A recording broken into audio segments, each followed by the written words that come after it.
हर खबर पर होगी आपकी पकड़। डाउनलोड कीजिए एबीपी लाइव ऐप। नमस्ते भारत पे आप सभी का स्वागत है। इस वक्त एक बहुत बड़ी खबर आ रही है। बड़ी खबर यह है कि कांग्रेस के वरिष्ठ नेता और सोनिया गांधी के सलाहकार अहमद पटेल का निधन हो गया है। 71 साल के अहमद पटेल ने बीती रात 3:30 बजे गुरुग्राम की मेदांता अस्पताल में अंतिम सांस ली। अहमद पटेल को अक्टूबर में कोरोना हुआ था। करीब 1 महीने से उनका इलाज चल रहा था। सूत्रों के मुताबिक कोरोना से उनके फेफड़ों में इन्फेक्शन फैल गया था। इसके बाद उनके अंगों ने काम करना बंद कर दिया। मल्टीपल ऑर्गन फेलियर ये वजह बताई गई मौत की।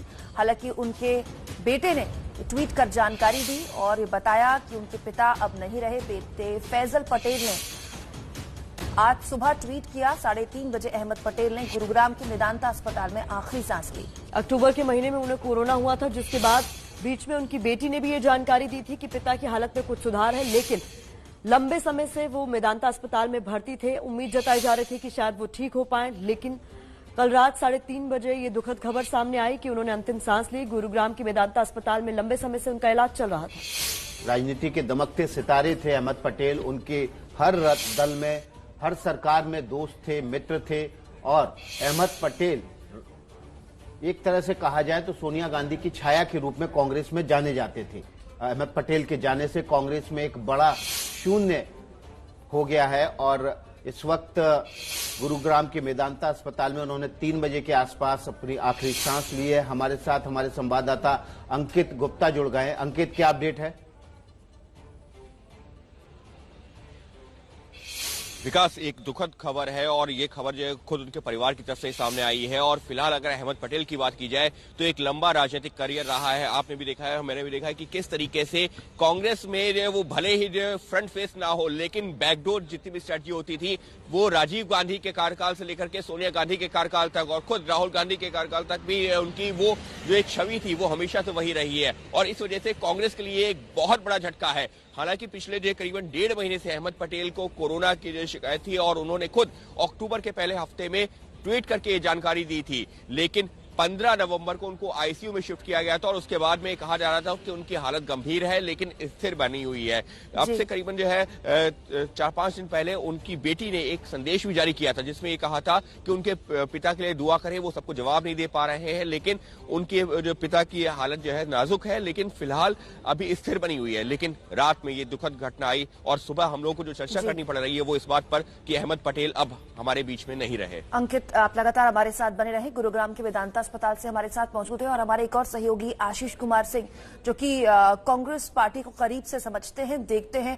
आशीष, हम कांग्रेस पार्टी की बात कर रहे हैं। अहमद पटेल का जाना कितनी बड़ी क्षति है, लेकिन व्यक्तिगत क्षति सोनिया गांधी के लिए निश्चित तौर पर कई लोगों के लिए, तकरीबन पूरी कांग्रेस हम कह सकते हैं, उनके लिए सोनिया गांधी एक तरह से अहमद पटेल ही थे। अहमद पटेल सोनिया गांधी के लिए व्यक्तिगत तौर पर एक बहुत बड़ी क्षति तो है ही, पूरी कांग्रेस पार्टी के लिए एक ऐसा वैक्यूम है जो मुझे नहीं लगता कि आने वाले दिनों में फुलफिल हो पाएगा। बहुत बड़ा स्टैचर था और बहुत लोगों की मदद किया करते थे। कई राजनीतिक समीकरण बिठाना उनका काम होता था। आखिरी वर्ड कहा जाता था, his word in the country was last word. कुछ समय पहले तक, जब तक यूपीए सरकार थी, कांग्रेस पार्टी में वो जो कह देते थे वो आखिरी वर्ड होता था। कई फैसले उनके लेवल पे हो जाते थे जो कि सोनिया गांधी तक जाने की जरूरत ही नहीं होती थी। एक तरह से बिल्कुल सही अभी विकास कह रहे थे कि सोनिया गांधी के छाये की तरह थे वो। और जैसा मैंने आपको बताया कि तमाम कांग्रेस जनों के लिए वही एक तरह से सोनिया गांधी थे। उनका पता दिल्ली में 23 मदर टेरेसा क्रेसेंट ये माना जाता था। अगर किसी व्यक्ति का, किसी कांग्रेस नेता का कोई काम बन रहा था और उससे 23 नंबर से अपॉइंटमेंट मिल जाता था तो ये कहा जाता था कि उनका काम 10 जनपद पर हो गया है। तो अहमद पटेल का जाना मुझे लगता है कि पूरी कांग्रेस पार्टी के लिए बहुत ही शॉकिंग है और एक ऐसा वैक्यूम, जैसा मैंने पहले कहा, मैं फिर से दोहरा दूं कि उसको भर पाना कांग्रेस पार्टी के लिए बहुत मुश्किल होने वाला है। जब तक सोनिया गांधी होंगी, इस बात को रियलाइज करना जो लोग कांग्रेस को देख रहे हैं वो समझ सकते हैं, कांग्रेस के नेता इस बात को महसूस कर रहे होंगे कि अब क्रिपल हो जाएंगी, अगर मैं इस शब्द का इस्तेमाल करूं, मिसेस गांधी, कि आखिर उनके लिए कौन खड़ा होगा पूरी पार्टी को चलाने के लिए, पूरी पार्टी को मैनूवर करने के लिए। एक तरह से पूरे संगठन को सोनिया गांधी के लिए अहमद पटेल ही चला रहे थे। ये बात सही है कि पिछले कुछ सालों से कमान एक तरह से प्रत्यक्ष या अप्रत्यक्ष तौर पर राहुल गांधी के हाथों में थी, लेकिन जब तक मिसेस गांधी इस पार्टी की अध्यक्ष हैं तब तक जो पूरा वर्चस्व था वो 10 जनपद का कायम था और इसमें इस पार्टी को चलाने में सबसे अहम भूमिका सोनिया गांधी के लिए अहमद पटेल निभाते थे। और अब तो यहाँ तक क्राइसिस हो जाएगी मुझे लगता है कांग्रेस पार्टी में कि तमाम दूसरे दलों से जिनको ये लाइक माइंडेड सेक्युलर पार्टीज कहा करते हैं उनके साथ आखिर बातचीत कौन करेगा। जी आशीष, आप बने रहिए लगातार, इस पर आगे भी आपसे बात करते रहेंगे। लेकिन आपको बता दें, अहमद पटेल ने जब आखिरी सांस ली तो उनके बेटे फैजल ने इस बाबत ट्वीट करके जानकारी दी है। बताया उन्होंने कि रात 3:30 बजे उनके पिता ने अंतिम सांस ली। ये वो ट्वीट हम दिखा रहे हैं आपको उनके बेटे फैजल का, जिसमें उन्होंने बताया कि पिता लंबे समय से कोविड से जूझ रहे थे, उनके शरीर के तमाम अंगों ने काम करना बंद कर दिया था। और उसके बाद उन्होंने लोगों से भी अपील की कि मैं जानता हूं कि ऐसे दुख की घड़ी में और इस वक्त में हर कोई उनके अंतिम दर्शन करना चाहता होगा, लेकिन कोरोना प्रोटोकॉल को ध्यान में रखते हुए कोई भी भीड़ न जुटाए। अहमद पटेल अब हमारे बीच नहीं रहे, कांग्रेस के चाणक्य हैं, सोनिया गांधी के सलाहकार हैं, उनकी छाया भी अगर कहा जाए तो गलत नहीं होगा। और इस बात की जानकारी उनके बेटे फैजल ने ट्वीट कर दी कि 71 साल की उम्र में आखिरी सांस उन्होंने गुरुग्राम के मेदांता अस्पताल में ली।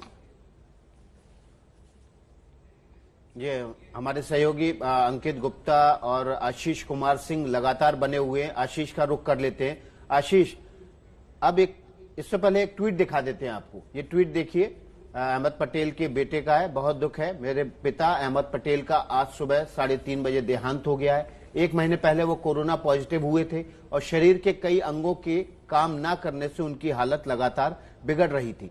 खुदा उन्हें जन्नत दे। आप सभी से अनुरोध है कि कोविड नियमों का पालन करते हुए भीड़ इकट्ठा न करें और सोशल डिस्टेंसिंग का पालन करें। फैसल पटेल अहमद पटेल के बेटे, उन्होंने ट्वीट करके जानकारी दी। सुबह 3:30 बजे उनके पिता ने, देश के एक दमकते राजनीति के सितारे ने आखिरी सांस ले ली। 1949 में जन्मे अहमद पटेल 71 साल की उम्र में, और 1 महीने पहले तक वो सबसे बातचीत कर रहे थे, लोगों से मिल रहे थे, जुल रहे थे। ईद के समय मुझे याद है कि उनके साथ मेरी बातचीत हुई थी और ईद की शुभकामनाएं और मुबारकबाद एक दूसरे को हमने शेयर की थी। आशीष, अब तो कांग्रेस के भीतर एक बड़ी जड़ता महसूस की जाने लगेगी, क्योंकि विभिन्न जो गुट थे उनके बीच भी ब्रिज की तरह अहमद पटेल काम करते थे। अहमद पटेल न केवल यूपीए के गठबंधन के बीच ब्रिज का काम करते थे, पार्टी के भीतर भी वो जबरदस्त तरीके से लोगों को बांधे हुए थे। निश्चित तौर पर बिल्कुल सही कहा विकास आपने कि वो ब्रिज ही टूट गया। अब वो ब्रिज ही नहीं है जो दोनों गुटों को एक साथ रखेगा। और स्टेचर इतना बड़ा था, इतने इन्फ्लुएंशियल नेता थे, कद इतना बड़ा था कि जब वो जिसको भी बुलाकर जो कह दें वो मानना उसकी मजबूरी हो जाया करती थी, चाहे वो किसी भी गार्ड का हो, ओल्ड गार्ड का हो, चाहे युवा गार्ड का हो। जो 2 डिवाइड की हम कांग्रेस में बात करते हैं, जिसका आप जिक्र कर रहे हैं, निश्चित तौर पर अब ऐसा कोई फेस, ऐसा कोई इन्फ्लुएंशियल चेहरा कांग्रेस में रहा ही नहीं जो इन 2 गुटों को एक साथ संभाल करके रख सके। ये एक इतना बड़ा वैक्यूम होने वाला है कांग्रेस पार्टी के लिए। मुझे लगता है आगे चल के अगले कुछ महीनों और सालों में बहुत बड़ा क्राइसिस हम देख सकते हैं कांग्रेस पार्टी में अहमद पटेल के एब्सेंस में। सोनिया गांधी के लिए, जैसे मैं पहले जिक्र कर रहा था विकास की, सोनिया गांधी के लिए इस पार्टी को अब खुद अपने हाथों से चलाना बड़ा मुश्किल हो जाएगा। कोई उस स्टेचर का आदमी उनके इर्द गिर्द नहीं है। पुराने लोग जरूर हैं, ऑस्कर फर्नांडिस जरूर है, मोतीलाल वोरा जरूर है, AK एंटनी जरूर है, लेकिन ये लोग अब उतने राजनीति में सक्रिय नहीं रहे। AK एंटनी अलग कोविड से ग्रसित चल रहे हैं, उनका इलाज चल रहा है। ऐसा कोई बड़ा चेहरा नहीं रहा। निश्चित तौर पर मैं आपकी बात से पूरी तरह इत्तेफाक रखता हूँ कि सिर्फ दूसरे दलों से बात करना ही नहीं, अपने दल के अंदर भी 2 गुटों को साथ रखने वाला सबसे बड़ा चेहरा अब नहीं। जी आशीष, अंकित भी लगातार हमारे साथ बने हुए हैं। अंकित, 77 में भरूच से अपने राजनीतिक जीवन की शुरुआत करने वाले अहमद पटेल कांग्रेस के अंदर एक नजीर है कि ग्रास रूट से, यानी कि जमीन से ऊपर तक आप सबसे बड़े पावर सेंटर के साथ भी आ सकते हैं अगर आप लगातार जद्दोजहद करते रहें तो, संघर्ष करते रहें तो, जो कि आज की राजनीति में चाहे कोई भी दल हो बहुत कम दिखता है, खासतौर पर कांग्रेस में तो नहीं। निश्चित तौर पर, और इसी वजह से अहमद पटेल का ये कद है। और हमको ये भी समझना होगा कि अहमद पटेल कब से जो है कांग्रेस में एक तरीके से बैकबोन, या ये कहा जाए कि स्ट्रेटजिक जो एक तरीके से जो रणनीतिकार की भूमिका निभा रहे हैं। 1985 में इंदिरा गांधी की डेथ के बाद में राजीव गांधी ने जब सत्ता संभाली, उस दौरान उनके संसदीय सचिव बने थे। उस दौरान जो है अहमद पटेल 3 बार जो है लोकसभा चुनाव जीते थे, लेकिन 1993 से लेकर आज तक लगातार वो राज्यसभा में जो है कांग्रेस का प्रतिनिधित्व करते रहे हैं। हालत ये थी कि जब अभी 2017 में अहमद पटेल का जो चुनाव हो रहा था गुजरात में, जहां इस वक्त मैं मौजूद हूं, गुजरात में यहां पर जब चुनाव चल रहा था राज्यसभा की सीट के लिए, तो मुश्किल हो गई थी। तो क्या किया गया था कि कांग्रेस ने अपने विधायकों को यहां से लेकर के बेंगलुरु पहुंचे थे, वहां रिजॉर्ट में, और कोशिश मतलब पूरे ऊपर पार्टी से आला कमान से लेकर के निचले तबके के कार्यकर्ताओं ने पूरी जी जान झोंक दी थी अहमद पटेल के लिए। अगर अहमद पटेल की जगह वो कोई दूसरा चेहरा होता तो शायद इतना आसान नहीं होता वो सीट भी बचा पाना, लेकिन क्योंकि अहमद पटेल थे, मुश्किलों भरा रहा उनके लिए भी, लेकिन वो सीट बचाई गई। और दूसरी बात, जिस बात का भी जिक्र जो है विकास और आशीष चर्चा में कर रहे थे, अहमद पटेल वो एक ऐसा ब्रिज का काम कर रहे थे। अभी हमको जो ज्यादा पीछे नहीं, जुलाई महीने में जब सचिन पायलट ने बगावत की थी तो चर्चा वहां पर पार्टी में अगर किसी एक नेता से हो रही थी सचिन पायलट की कि उनको मना लिया जाए, तो वो अहमद पटेल ही थे। अहमद पटेल से बार बार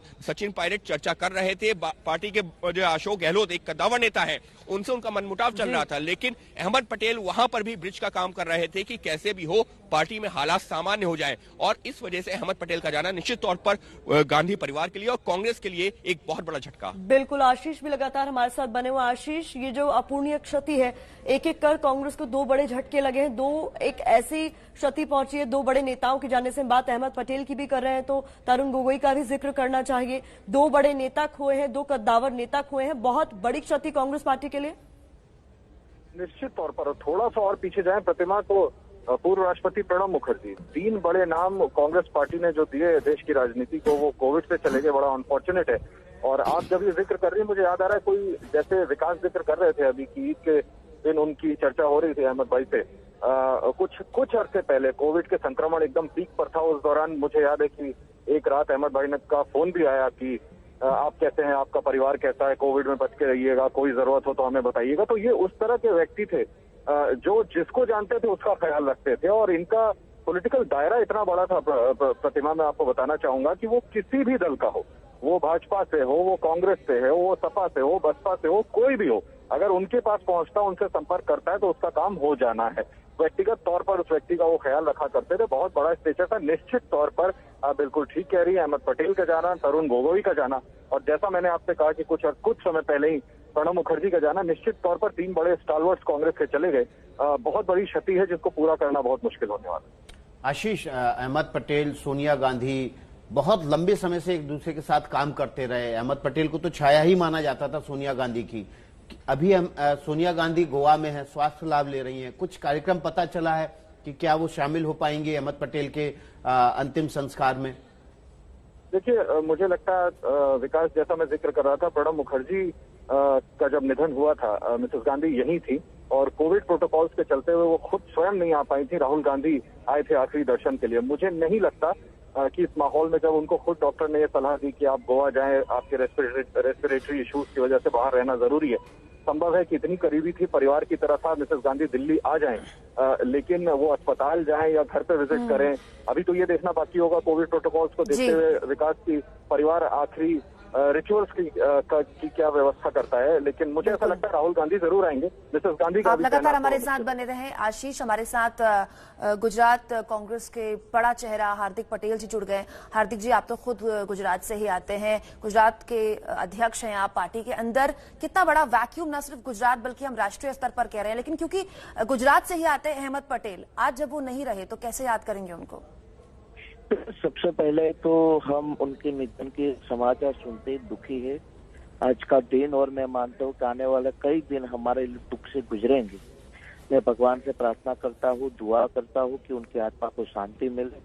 वो सिर्फ एक चेहरा ही नहीं, लेकिन पार्टी के बहुत ही बड़े सलाहकार थे। हम जैसे नौजवानों को सामाजिक रूप से, आर्थिक रूप से, वैचारिक रूप से काफी मजबूत करने का काम माननीय अहमद पटेल जी ने किया है। वो और उनका परिवार हर वक्त गुजरात की सेवा में, कांग्रेस पार्टी की सेवा में प्रथम रहने का काम करते आए थे। मैं तो दुआ करता हूं कि उनका परिवार भी इस दुख की घड़ी में मजबूत रहे, क्योंकि अहमद भाई पटेल जी ने काफी अच्छा काम गुजरात के उन छोटे कस्बों से लेकर गांवों में किया था, और आने वाले दिनों में भी उनका विजन गुजरात को लेकर और देश को लेकर काफी अच्छा था। अभी 15-20 दिन पहले ही जब यहाँ उपचुनाव था तो मेरी और उनसे बात हुई थी। उनका उस टाइम भी अस्पताल में थे, फिर भी 5 उपचुनावों को लेकर भी उन्होंने काफी मुझसे बात भी की थी और कहा था कि ध्यान रखना स्वास्थ्य का वगैरह। लेकिन सबसे बड़ा दुख मुझे आज लगा कि सुबह ही मैंने जब 5 बजे देखा और मुझे किसी ने कॉल किया कि साहब नहीं रहे, तो मेरे लिए सबसे क्षति की बात है और काफी दुख की बात है। हार्दिक, बहुत कम ऐसे ही नेता हुए हैं भारतीय राजनीति में जिन्हें असल में जमीनी नेता माना जाता है। कहा जाता है कि वो जमीन से जुड़े हैं और व्यक्तिगत रूप पर भी उन्हें याद किया जाता है अगर वो चले जाते हैं। अहमद पटेल एक ऐसी ही शख्सियत थे। अहमद भाई तो ऐसी एक राजनीति के पूर्वाधार थे जो इस राजनीति में 3 प्रधानमंत्रियों के साथ काम किया। सरकार आई गई, लेकिन वो हर वक्त केंद्र की प्रमुख राजनीति में भी रहे। किसी भी स्टेट की सरकार में जब महत्वपूर्ण रोल अदा करना हो तब भी उन्होंने किया है। पार्टी को सभी प्रकार से उन्होंने मजबूत करने का काम किया है। जब राजीव जी हमारे बीच में नहीं थे तो उसके बाद उन्होंने सोनिया जी के साथ रह के 2004 हो या 2009 का यूपीए 1-2 हो, उसमें भी उन्होंने प्रमुख रोल अदा किया। मैं मानता हूँ कि हम जैसे नौजवानों को और खास तौर पर नई पीढ़ी के उन नेताओं को राजनीति के जो पूर्वाधार कहे जाते हैं, जिसमें अहमद भाई हो, शरद यादव जी हो, जॉर्ज फर्नांडिस साहब हो, काफी लोग थे उसमें, हम अहमद भाई को जोड़ते हैं। और अहमद भाई बहुत ही कम उम्र में गुजरात में लोकसभा सदस्य भी बने, उसके बाद राज्यसभा में भी गए और लगातार वो किसी भी पद पे रहे बिना, ना वो कभी मंत्री बने ना वो कभी किसी मुख्य पद पर रहे, फिर भी तो कांग्रेस पार्टी के सबसे अच्छे और मजबूत सिपाही के तौर पे काम किया है। जी हार्दिक पटेल, आपका बहुत बहुत शुक्रिया एबीपी न्यूज से जुड़ने के लिए। इस वक्त की बड़ी खबर है, अहमद पटेल का निधन हो गया है। पिछले कुछ दिनों से कोविड से लगातार लड़ रहे थे और आज रात में 3:30 बजे उन्होंने आखिरी सांस ली। इस बात की जानकारी उनके बेटे फैजल ने दी। इस वक्त एक दुखद खबर है, कांग्रेस के बड़े नेता और राजनीति के चाणक्य माने जाने वाले अहमद पटेल का निधन हो गया है। आज सुबह 3:30 बजे उन्होंने अंतिम सांस ली। गुड़गांव के मेदांता अस्पताल में उनका निधन हुआ। इस बात की जानकारी उनके बेटे फैजल ने ट्वीट करके दी। वे पिछले 1 महीने से कोरोना से पीड़ित थे और लगातार कोरोना का इलाज उनका मेदांता हॉस्पिटल में चल रहा था। अक्टूबर में उनको कोरोना हुआ था। इस इलाज के दौरान उनके कई शरीर के अंगों ने काम करना बंद कर दिया था, जिसके बाद उनको 4 दिन पहले वेंटिलेटर पर रखा गया था। हमारे साथ वरिष्ठ पत्रकार अभय दुबे जुड़ गए हैं, उनसे बात कर लेते हैं। अभय जी, अजात शत्रु कहा जाता था अहमद पटेल को, सभी जगह उनके दोस्त थे, हर दल में, हर पार्टी में, और जिसको कहा जाए कि उनका कोई दुश्मन ही नहीं था, कोई शत्रु ही नहीं था। देखिए, अहमद पटेल की सबसे बड़ी खास बात 2004 से लेकर 14 तक जब कांग्रेस यूपीए की नेतृत्वकारी पार्टी के तौर पर सत्ता में रही, उस समय पार्टी और सरकार के बीच में इस तरीके से सामंजस्य स्थापित किया जाए और सरकार और अन्य विरोधी दलों के बीच में कैसे सामंजस्य स्थापित किया जाए, यूपीए के जो प्रगतिशील गठबंधन था उसके घटक दलों के बीच में किस तरह से सामंजस्य स्थापित किया जाए, इस पूरे काम में सर्वाधिक महारत जिस व्यक्ति ने दिखाई तो वो अहमद पटेल। देखिए, इन 10 साल के अंदर वो सरकार में नहीं रहे और ऐसा समझा जाता है कि ये उन्होंने निर्णय जानबूझ कर लिया था कि मैं सरकार में नहीं रहूंगा। और इस बात पे सोनिया गांधी, जो कि कांग्रेस की शीर्ष नेता थी, उस पर यूपीए की शीर्ष नेता थी, वो भी इस बात से सहमत थी कि वो सरकार में न रहें। लेकिन किसी भी मंत्री के मुकाबले अहमद पटेल की भूमिका ज्यादा महत्वपूर्ण थी। न केवल कांग्रेस के जो फाइनेंसेस थे, कांग्रेस की जो वित्तीय व्यवस्था थी, उसके ऊपर अहमद पटेल का हाथ पूरी तरीके से साफ था, तो पूरी तरह से उनकी उंगलियों पर थी। बल्कि जितनी भी राजनीतिक गतिविधियां होती थी, चाहे वो सरकार के अंदर हो रही हो, पार्टी के अंदर हो रही हो, यूपीए के अन्य घटक दलों के अंदर हो रही हो, कोई भी समस्या हो, कोई भी ट्रबल आए तो वो ट्रबल शूटर का काम करते थे। अहमद पटेल एक साथ कांग्रेस के प्रबंधक थे, कांग्रेस के सबसे प्रमुख बैकरूम बॉय थे और साथ में कांग्रेस के संकट मोचक थे। बिल्कुल, आप लगातार हमारे साथ बने रहे। अभय, अंकित भी लगातार गुजरात की भरूच से हमारे साथ बने हुए हैं। बहुत छोटा सा ब्रेक ले रहे हैं, तुरंत लौटेंगे। नहीं रहे कांग्रेस के चाणक्य, एक ऐसा नाम, एक ऐसा चेहरा जो सिर्फ कांग्रेस के लिए नहीं, भारतीय राजनीति के लिए एक बड़ी क्षति उनके जाने से। आपको बता दें, दिग्विजय सिंह मध्य प्रदेश के पूर्व सीएम, उन्होंने अभी कुछ देर पहले ट्वीट किया है, अहमद पटेल नहीं रहे, एक अभिन्न मित्र, विश्वसनीय साथी चला गया। हम दोनों 1977 से साथ हैं। वे लोकसभा में पहुंचे और मैं विधानसभा में। हम सभी कांग्रेसियों के लिए वे हर राजनीतिक मर्ज की दवा थे। इसके अलावा आगे वो लिखते हैं, मृदुभाषी, व्यवहार कुशल और सदैव मुस्कुराते रहने वाली उनकी पहचान थी। कोई भी कितना ही गुस्सा कर जाए, उनमें एक क्षमता थी कि वो उसे संतुष्ट कर भेजते थे। दिग्विजय सिंह ने कई ट्वीट किए हैं, मीडिया से दूर पर कांग्रेस के हर फैसले में शामिल, कड़वी बात भी बेहद मीठे शब्दों में कहना उनसे कोई सीख सकता था।